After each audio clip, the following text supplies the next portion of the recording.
So here we are again. Another round of driving home, Dad. I'm driving home. The thing that's been on my mind for a bit has been the idea of jack of all trades, but master of none.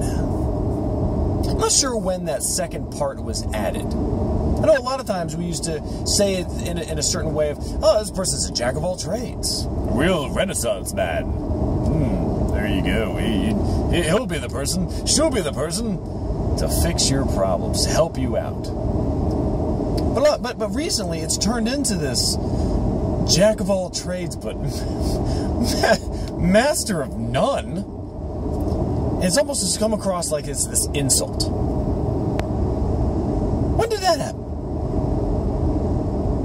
Because if I'm going to be working with my older son, I want him to be pretty well-rounded. Previously, we talked about having a balanced life for kids. And this kind of plays off of that.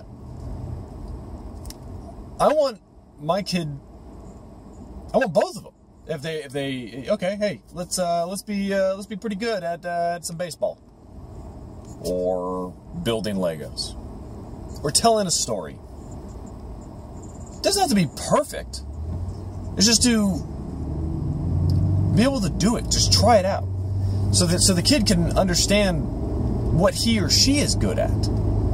I find myself sometimes really trying to put my kids in a box. No, you want to do this. No, you want to do that. No, that's actually not the case at all. That's me pushing it onto my kid of what he should do. Granted, I am his father, and I need to make things available to him, and a lot of times he may have no, I don't want to do that because it's new and scary. I would much rather sit at home, let me play a game on the iPad. Let me watch my TV show.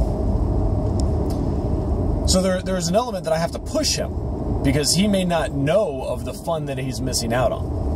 I think the first time you ever tried something really weird for like food, and then next thing you realize, like, oh, I can't live without it. Give me some more. I don't know. Mashed potatoes, a certain type of eggs, I don't know, a certain pizza topping, certain topping on your burger. And that's when I kind of look at it. No, we need to make sure that kids are getting exposed to multiple different things, and we have to put ourselves aside and say, no, let's go to the t-ball game. So you can do it. Let's go to the soccer game. Let's go to the piano lesson. So you can not just try it once and then want to give up. I remember back in the day, I was put into a whole bunch of things: tennis, soccer, basketball, piano, played saxophone for many years. And I'm really glad that I had those opportunities, that I was able to find my specific niche of what I really enjoyed doing and also what I did not like doing. But even the things that I didn't like doing, I look back on with fond memories saying, man, I'm glad I did that. I'm glad I learned more about myself. And for kids to learn more about themselves, and for us as parents to learn more about our kids without telling them the way they should feel or how they should act, let them figure it out. Yeah, we want to put up the boundaries. We want to put up the guardrails, if you will. So even if they bump into it, a little bit of give, they're not the end of the world. But you don't want to put your guardrails right at the edge of the mountain. Because if you're driving on the mountain, you hit that guardrail, you're woo! You got the cliff of doom going on. And that's bad. Because you don't want to be going over edges, and there could be no coming back from some of those edges. You got to put up the guardrails, not only for yourself, but for your kids. On, okay, what is the limit that we are going to allow, so to make sure that they're going to be well-rounded, and if they end up being a jack of all trades, that Swiss Army knife, if you will, perfect. They don't have to be the heavy hatchet or the Ginsu knife. They can be the Swiss Army knife. That's cool. I just want to make sure that we're not taking the lazy route. And I've had such a long day at the office.